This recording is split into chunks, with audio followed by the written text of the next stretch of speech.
Oke, teman-teman IWK, kita akan bahas nomor 77 di proses yang ke-6 pengetahuan kuantitatif. Nah, di sini katanya A lebih besar dari B lebih besar dari 0. Dan P adalah bentuknya seperti ini dan Q adalah bentuknya seperti ini. Kira-kira apa hubungan di antara mereka berdua? Untuk bisa menyelesaikan soal ini, teman-teman, kita harus review kembali konsep tentang akar dan mutlak. Ada dua konsep di sini. Yang pertama adalah apa bentuk sederhana atau bentuk lain dari akar X kuadrat. Kita kan pasti jawabnya adalah X, karena bentuk kuadrat dan akar saling menghabiskan.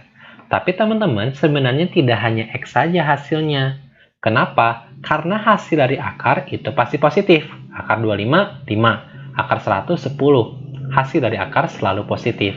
Maka hasilnya tidak hanya X, tapi mutlak X. Kenapa memakai mutlak? Karena tadi untuk menjaga hasilnya akan selalu positif.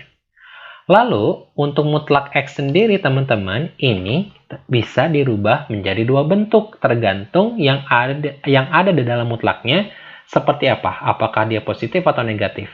Nah, di perubahan bentuknya mutlak X ini bisa menjadi X, positif X, bisa jadi negatifnya. Dia bisa menjadi positif X kalau si X-nya sudah positif dari sananya. Dia berubah jadi minusnya kalau si X-nya negatif. Gitu ya teman-teman. Jadi kalau ingin membuka mutlak, kita harus tahu dulu di dalam mutlak ini apakah positif atau negatif. Kalau di dalam mutlaknya positif, ya sudah, buka saja. Tapi kalau di dalamnya negatif, berarti kali lagi dengan negatif. Oke, contohnya seperti ini. Misalkan ada bentuk akar X min 3 kuadrat. Nah, jadi teman-teman ini bentuk sederhananya bukan hanya X min 3 saja, tapi harus memakai mutlak. Jadi mutlak X min 3. Nah, mutlak X min 3 ini punya dua perubahan.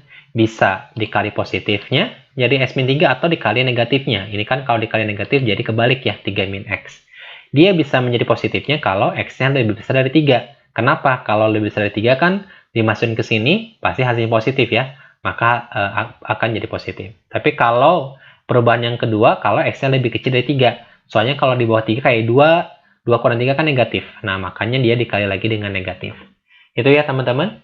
Nah, sekarang konsep ini kita akan memakai ke soal ini. Kita akan pakai ke soal ini. Oke, di soal katanya A lebih besar dari B lebih besar dari 0. Lalu, P dan Q bentuknya masing-masing adalah ini, akar A kuadrat min 2AB plus B kuadrat, dan yang Q-nya adalah mutlak B kurangi A. Nah, bentuknya sebelah kiri, kita coba sederhanakan. Kebetulannya di dalam adalah bentuk kuadrat dari A min B. Ya, jadi kalau teman-teman jabarkan A min B, dikuadratkan hasilnya bakal seperti ini kan? Nah, lalu akar dikuadratkan. Seperti ini contohnya. Maka, ini saling menghabiskan, tapi untuk menjaga kepositifannya, kita menggunakan mutlak. Ini jadi mutlak A min B.